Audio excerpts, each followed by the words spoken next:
Hey everyone, welcome back to the channel. I am live right now too, so that was a little weird. I just did 15 minutes of no audio being recorded. So we're gonna start over again. Wedding tip number one. Thank you guys for coming back to the channel. Wedding tip number one is have a vision board. I said this last week, wedding tip Wednesday, I'm gonna give you 10 today. It is very important to have a vision board for your color palette. If you're gonna lean towards the fall colors, have those hues and those colors and the style of the rustic, whatever. If you're in the spring and the summertime, you wanna be closer to those beach tone tans and beach tones and things like that. The spring is a little bit more of the lighter color. So winter's more of the bluish colors. So just have that on a vision board, someplace in your phones, and you can keep adding to as inspiration comes by. All right, number two, create a budget. I was just talking about this the other day, is the budget is probably the hardest thing to deal with because 9 times out of 10, you will go over your budget. And it's just inevitable when it comes to that. It's very frustrating sometimes also, but create a budget. Some people, they have X amount and then all of a sudden they find the venue of their dreams and it takes 3/4 of the money. And you're like, oh my God, I've got a beautiful venue and elegant castle and beautiful stuff, and you've got nobody to take pictures when it comes to that. So don't rely on cell phones. Don't rely on little Kodak, Insta, film cameras and things like that. I can't emphasize enough the importance of photography. And I'm not just talking about it from my point of view. Is if you're in a beautiful castle and you spent $15,000 on this thing and you've only got $1,000 for a photographer, you're only going to get an inexperienced photographer when it comes to being able to capture your day. So be very, very aware of that. Find the balance in that. I always tell people, if you're going to do like a Jack and Jill, you can always raise money for other stuff that you want to get. Photography falls into that place. But we really can't even talk to you and give you pricing until we find out what your wedding date is and your venue. So different states have different prices. So budget's probably the most important thing just to kind of keep track of. All right, number 3, research and visit potential wedding venues. Consider factors like location, capacity, ambience, and the cost before making your final decision.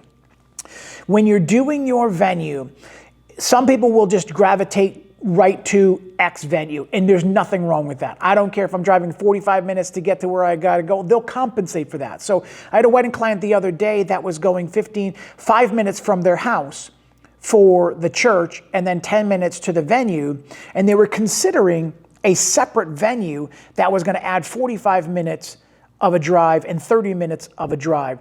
So I always tell people, try and pay attention to, because those are things that eat up time when it comes to a 6-hour package or an 8-hour package. So just remember that location does mean everything and does make everything. Find what you fall in love with. If you love the barn look, there's lots of ones around in Massachusetts that you can find, and just figure out which one's gonna be the best fit financially. Budget, take a look at their vendor list, the professional vendors list that they have, and reach out to them. But the most important thing is just to remember, the feel and the vibe of the day. See weddings that were already photographed there by the venue, so you see what it looks like at night, see what it looks like during the day. That's very important. So, all right. Number 4, begin compiling your guest list. Everybody hates the guest list. How do I invite Aunt Susie, Uncle Bob, and then they want to bring a +1 and +7 and things like that. So just be aware it's something you need to deal with and have to do. So unfortunately, suck it up. Moms and dads have to invite everybody and their brother. So guest list. Start with immediate family and close friends, then expand to other relatives and acquaintances as needed. If you've got a venue that can only come capacity-wise 150, and just your immediate friends and family comes up to 125, and then there's all these extra people, co-workers and everything else that want to get invited too, you will exceed that limit. So if you can't do that, you almost need to know your list before your venue, because if you're looking at a list of 350 people, you can't go to a venue that only capacity is 150. So pay attention to that. Number 5, book your wedding venue, lock in your wedding date. Once this major decision is made, other details will start falling into place. Pick things off the list of importance. Wedding date, wedding venue, top. Some people already have their dresses, and that's okay. Wedding venue, wedding date. Because from there, all of your professional vendors will be able to, the first thing we're going to ask you, caterer, DJ, flowers, everything, we're all going to ask you the same thing. That's what we need to know. So prioritize venue and date. Then work down your list. If your priority is photography and then DJ, or DJ then photography, that's okay. Caterer, all those different things like that, to start to prioritize. Once you get that photographer, check mark. Once you get that DJ, check mark. Once you get that caterer, check mark. You start to feel better knowing your list has started to being picked off. So, number 6, start shopping for the wedding attire. Tuxes, I cannot emphasize enough, they need to be done ahead of time. Look at when you go for the bridal gown and you find the dress, sometimes they have recommendations for tuxedos. Either they can do them or they know somebody that can do them that they refer them to. That is very, very key when it comes to that. So that's helpful. Start the wedding attire. That's number, what do you think we need to set? Number 6. Begin looking for your wedding gown, suit. Explore other options for bridesmaids' dresses, groomsmen tuxes, and other members in the wedding parties. Mother-in-law dresses, mother of the bride dresses, things like that. All right, pretty self-explanatory. Number 7, research and book your wedding vendors. I feel like this should be closer to the top, but we'll stick to the list. This includes photographers, videographers. I feel like this should be above your dresses. I'm sorry, I feel like it should be above your dresses. The best ones get booked early. I'm already looking at weddings in 2026. So, research your vendors, photographers, videographers, florists, caterers, DJs, and or bands and other professionals. You'll need to bring the vision to life, which is why we want to know the season of your wedding so we get a vibe for what kind of atmosphere we're going to be working in. All right. Number 8, plan your ceremony and reception details. Decide on the flow of events. Let me just back up here real quick.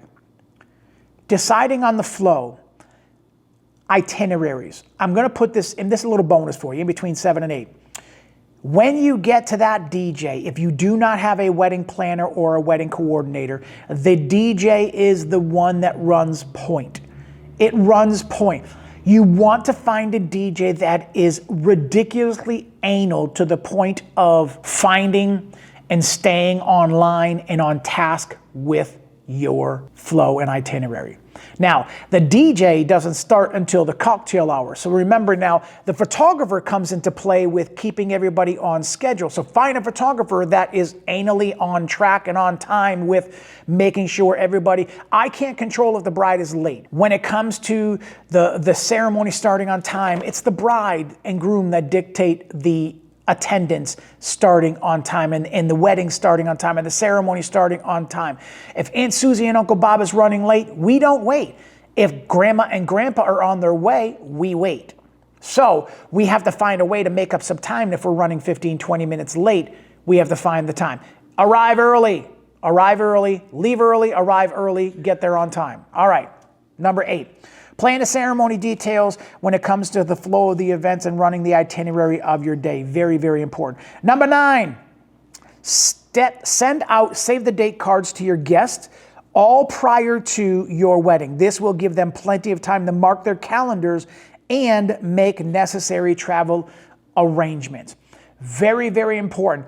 If you get a photographer that includes engagement pictures, which I do, they can use those save the dates for a picture from their engagement session for the save the dates so that they can send them out when they're supposed to. That'll be another video on when they're supposed to go out and your invitations are supposed to go out. So when they go out, they know and your guests know, oh, they're getting married on the 24th. We got to save our vacation to go after the 24th or before the 24th and come back in time for the wedding. It's very, very important. Don't send it out 3 months in advance in the middle of summer and expect all of your guests to drop their cruises and trips and vacations, and nobody's going to stop going to Disney because you're getting married. So just keep that in mind. Pay attention to stuff like that because save the dates out early enough. That's number 9. Guests to travel and stuff like that. Give them a heads up. Number 10, finalize your guest list and set out wedding invitations, including RSVPs and any additional details of that you will need to know. Word of advice. That's number 10. Word of advice. When you put the RSVP by X and you need to know, the catering needs to know, and venue need to know by X, move that up by 1 week. So if they need to know on January 4th, or let's pick a summertime. Let's say if they want it October 4th. If their wedding is October 4th, and the deadline for their wedding is 10 days later, so they need to know a head count for chairs, venue, and food, do not set the RSVP date for October 4th. Set that for 7 days prior to that. That way there will always be people that will not get their stuff back on time. And then you got to start reaching out to people. And that's when brides and grooms get frustrated, because grooms usually don't help with that. Or the in-laws or the parents or the wedding party has to start reaching out to people. Hey, we need a head count by the 4th. We need a head count by now. So pay attention to that, because that's very important. So all 10 tips instead of just one for today. Any questions, leave your comments down below. Hit that like button, hit that subscribe button. So today we talked about the 10 important, so far 10 tips to help you get your wedding plans done ahead of time so that you don't fall behind and you don't get overwhelmed. So thank you guys for coming back to the channel. I appreciate that. I am live streaming at the same time, so you will see this twice to smile more, because it sure does hurt less. Peace.